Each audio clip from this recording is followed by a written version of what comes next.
Halo teman-teman, kembali lagi dengan Argot Bagus. Oke, di tahun ini saya baru sempat bikin video ya karena ada kegiatan juga, karena saya juga bekerja. Oke, di sini saya akan review sebuah machine learning atau model machine learning itu yang berjudul Prediction BTC atau Bitcoin menggunakan linear regression ya. Project ini itu sebenarnya juga milik mahasiswa juga. Itu untuk skripsi, untuk TA lebih tepatnya di D4 gitu ya. Jadi kayak vokasi. Kemudian menggunakan metodenya itu linear regression. Project tersebut itu diimplementasi berbasis web menggunakan frameworknya itu Flash ya. Karena yang paling simple menurut saya ya emang Flash itu. Di sini kita memakai database, tapi ada datasetnya. Untuk datasetnya juga saya cari-cari di Kaggle juga, kemudian diimplementasi ke dalam projectnya. Oke, ini projectnya sebenarnya udah lama ya. Udah lama sekitar 2 tahunan yang lalu. Aku upload di sini, cuman baru sempat ke review nih. Oke, yang pertama itu yang pasti import library ya. Library di sini tuh ada NumPy, kemudian ada Pandas, ada Matplotlib itu untuk grafiknya ya. Kemudian ada sklearn atau scikit-learn. Itu kita ambil linear model dan import linear regressionnya karena kita pakai linear regression ya. Kemudian OS ini diperuntukkan untuk pembacaan data. Oke, di sini sebelumnya saya udah upload datasetnya, bisa dilihat di sini ya datasetnya ini. Nah, di sini ada private dataset yang isinya itu dataset dari ini. Kita panggil OS untuk masuk ke dalam directory yang kita upload datasetnya. Di sini mengikuti aja dari Kaggle ya. Ketika kita akan mengupload project nanti cara uploadnya, cara pemanggilannya atau kayak load datanya itu sudah tersedia. Oke, di sini ada dataset yang namanya BTC price ya, sorry. Jadi kumpulan data-data harga dari BTC. Kemudian di sini DF itu data frame ya, bisa dijadikan ini saya singkat. PD-nya itu pandas, kita manggil pandasnya, kemudian baca CSV, baca apa? Karena di sini datanya CSV, jadi readnya CSV. Kalau Excel juga Excel, tergantung dari datasetnya. Oke, ini base directory, masuk ke input ya, kemudian masuk ke BTC price, dan masuk ke filenya btcprice.csv. Ini folder kita, ini datasetnya yang kita upload. Kemudian kita melakukan atau kayak kita melihat datasetnya seperti apa. Sebenarnya datasetnya itu sudah matang ya, jadi kita tinggal kelola. Waktu itu saya nggak tahu pakai apa, saya lupa untuk nemu projectnya. Cuman saya pindah sesuai dengan kemauan si mahasiswa, yaitu menggunakan linear regression. Jadi saya pindah ke linear regression. Oke, di sini ada 4 kolom ya. Di sini kolom indeksnya nggak terhitung. Kolom yang pertama itu price open, yaitu harga opennya berapa. Kemudian price high, harga yang tertingginya berapa. Kemudian ada price low, harga terendahnya berapa. Sama price close, harga tutupnya berapa. Oke, di sini saya akan membagi sebuah dataset itu menjadi dua. Ada X dan Y. X itu yang bekerja sebagai variabel pendukung untuk menghasilkan Y. Jadi X itu bisa ada beberapa ya, bisa multiple juga. Jadi X itu beragam, bisa ada X1, X2, X3, dan seterusnya. Itu tergantung dari datanya mau gimana. Oke, di sini kita akan coba bagi dua ya. DFI log. Di sini saya bagi nol bagi 3 ya. Jadi artinya itu 70 30. Oke, 70 30 kita ambil datanya, ambil nilainya nih. Nah, data yang telah diambil itu kita coba pisahkan dulu dan kita coba print dulu nih data X dan data Y-nya. Setelah dipisah, jadi kita udah tahu nih berarti yang apa ya, menjadi variabel X-nya itu apa? Variabel X-nya itu ini press open, press high, dan press low. Ini X1, X2, dan X3. Oke, jadi apa yang kita cari itu Y-nya nih. Kita cari nilai Y-nya. Jadi sistemnya gini.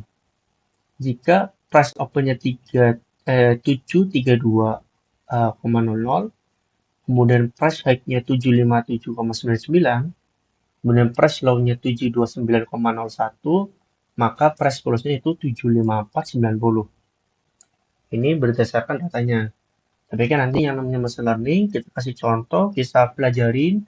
Nanti ketika angkanya tidak ada pada dataset itu, machine learning udah bisa mau ngambil keputusan atau menghasilkan data yang sesuai kita inginkan. Makanya dalam proses machine learning itu, dalam data cleaning itu yang sangat penting ya. Karena data yang semakin clean itu, machine learning itu atau kayak sistem itu mudah dipelajarin. Oke, lanjut ya. Di sini kita setup train dan test. Train dan test itu apa? Train dan test itu kayak train itu untuk training dan untuk testing. Jadi kita ambil juga dari scalar nih. Kita ambil model selection. Kita ambil juga yang namanya train test split. Oke, yang di train itu kita bagi nih ada 4 variabel. X train, X test, Y train, dan Y test. Nah, train test split itu kita ambil dari data X dan Y. Kita tes size-nya itu 0,2. Artinya apa? 80, 20. 80 training, 20-nya untuk tes. Random set-nya itu 0. Oke, di sini kita coba create modelnya ya. Kita coba di sini sebenarnya udah ada ya untuk linear regression. Cuman kita pastikan lagi, panggil lagi nih. Scala, linear model, panggil linear regression. Untuk nama regresor ini kita bebas. Cuman karena sesuai dengan metodenya, kasih nama regresor. Misalkan boleh dinamain model nih, ya terserah gitu. Oke, regresor ini isinya itu linear regression. Jadi model untuk kayak linear regression ditampung pada variabel regresor. Regresor. Kemudian regresornya itu yang berisi dengan modelnya kita feed yang di feed apa data X train dan Y train. Oke, di sini kan ada nih X train dan Y train. X trainnya itu 80, Y trainnya 20. Karena di sini 0,2 ya. Oke, di sini coba kita buat sebuah prediction. Kita coba Y-pred karena Y-nya ya. Jadi Y-pred regressor titik predict. Jadi regressor memanggil sebuah predik, yang dipredik itu X test. Oke, kita coba printnya Y-pred. Jadi di print nih hasilnya seperti apa. Datanya berikut. Nah, di sini mean absolute percentage error. Artinya apa? Kayak map itu kita tahu nih persentase errornya itu seperti apa. Kita juga ambil dari Escalon ya. Escalon itu by the way sebuah kayak library yang mengumpulkan banyak beberapa metode seperti SVM, support vector machine, Bayes, terus bahkan sampai decision tree kalau nggak salah ada juga ya, setahu saya itu. Oke, di sini kita sesuai dengan ini judulnya, kita import min absolute percentage error. Nah, singkatannya maple atau MAPE lah. Nah, kita yang dimasukkan itu apa? Y-test dan Y-pred. Kalau di atas itu kan kita udah testing nih H-trend dan Y-trend. Nah, sekarang gantian nih Y-test dan Y-pred ini bagian Y ya. Kita coba cari persentasenya berapa. Semakin kecil angka dari MAP-nya itu semakin bagus. Misalkan 0,014592 itu bagus. Semakin tinggi nilainya itu semakin gak bagus. Soalnya kalau kayak gini nih, hasil dari skor itu semakin tinggi, semakin mendekati angka 1, itu semakin bagus. Ini kan 0,99 ini bagus banget nih. Oke, di sini udah jelas ya. Kita melakukan sebuah prediksi atau kayak kita coba persentase errornya itu berapa pada data X-test dan Z-pred. Oke, ini melakukan R2 score. Kita lihat nih skornya berapa nih. Setelah menggunakan Y-test dan Y-pred, kita coba pakai test score menggunakan R2 score. Dan hasil skornya itu seperti ini. Ini terbilang mantap ya. Oke, di sini akan menampilkan konstanta nilai P. Nilai P itu berisi regresor, koefisiensi, dan A regresor intercept. Oke, di sini ada nilainya -3, kemudian di sini nilainya 0, 3, 9, bla bla bla ya. Di sini menampilkan coef dan intercept. Kemudian kita testing nih untuk prediction BTC price-nya nih.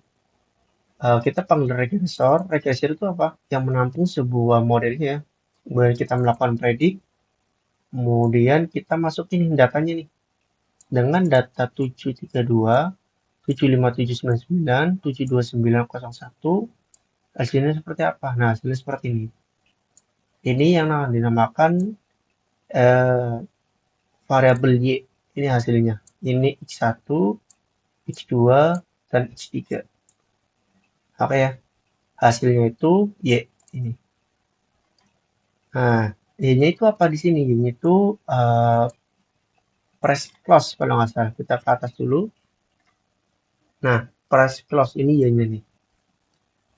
Jadi tadi X1, X2, X3, dan ini. Oke, kita kembali lagi. Nah, setelah kita tahu nih hasilnya sudah muncul, maka model bisa di-save menggunakan pickle, jadi import pickle. Pickle melakukan dump regressor untuk modelnya. Yang dilakuin itu kita menyimpan modelnya ini dengan nama model.pkl karena pickle. Oke, ini WP itu write, kita izin menulis gitu kayak permission gitu. Dan setelah jadi model ini baru bisa dijadikan atau bisa digunakan ke dalam platform web machine learning-nya. Jadi misalkan pakai Django atau pakai Flash, jadi nanti tinggal dipanggil untuk modelnya gitu. Oke, mungkin sampai sini aja karena balik lagi ini saya review proyek-proyek mahasiswa yang pernah saya kerjain dan teman-teman juga barangkali ada yang mau tanya-tanya terkait skripsi atau TA bagi teknik atau non teknik itu bisa didiskusikan saja di deskripsi itu udah lengkap untuk kontak saya. Silakan barangkali ada yang mau ditanyakan, saya terbuka dan saya juga bisa melakukan konsultasi juga. Jadi kelebihan atau benefitnya itu misalkan ada beberapa mahasiswa yang job di saya itu tidak saya lepas begitu saja. Jadi misalkan project saya buat, tapi saya juga bertanggung jawab ketika mahasiswanya itu membutuhkan sebuah penjelasan. Terkadang ini penjelasan dari dosen itu tidak masuk ke dalam mahasiswanya, tetapi kadang penjelasan dari teman itu lebih masuk karena apa? Karena penjelasan dari teman itu menggunakan bahasa yang bisa kita pahami atau yang biasa kita main, jadi nyaman gitu untuk mahasiswanya. Makanya kadang-kadang di kampus nggak paham, tapi setelah dijelasin sama teman paham. Jadi barangkali teman-teman ada yang mau diskusikan, silakan saja, saya terbuka, tinggal kontak di deskripsi saya. Kalian jangan takut, untuk saya itu beberapa sudah saya review projectnya, sebenarnya masih banyak, cuman belum saya sempat running projectnya lagi, karena itu kan butuh banyak resource ya. Nanti kalau saya senggang, ada waktu lagi saya coba running lagi projectnya, karena beberapa sudah saya coba tes, dan masih banyak lagi sebenarnya. Dan untuk project scripts-nya itu bukan tech aja ya, atau kayak IT aja, karena saya juga mengerjain di bidang lain. Yang terakhir itu di bidang akuntansi, sampai bisnis pun saya udah pernah ngerjain ya. Nanti saya adain konten untuk membahas mengenai terkait machine learning-nya, atau kayak terkait non-tech lah, misalkan itu. Ini saya pisah, jadi misalkan ada mahasiswa di bidang non-tech nih, misalkan di pendidikan ekonomi, nanti saya berarti membuat kontennya itu terkait Microsoft Word. Terkadang itu eh, kayak penyesuaian margin, kemudian kayak connect Mendeley, sesimpel kayak kita coba cari referensi jurnal yang benar, yang sesuai dengan tema kita itu kadang masih salah. Jadi nanti saya coba sharing, jadi supaya teman-teman bisa terbantu juga dengan konten saya. Oke, itu aja. Mungkin sudah cukup ya. Nanti bisa dilanjut kembali. Terima kasih teman-teman. Bye-bye.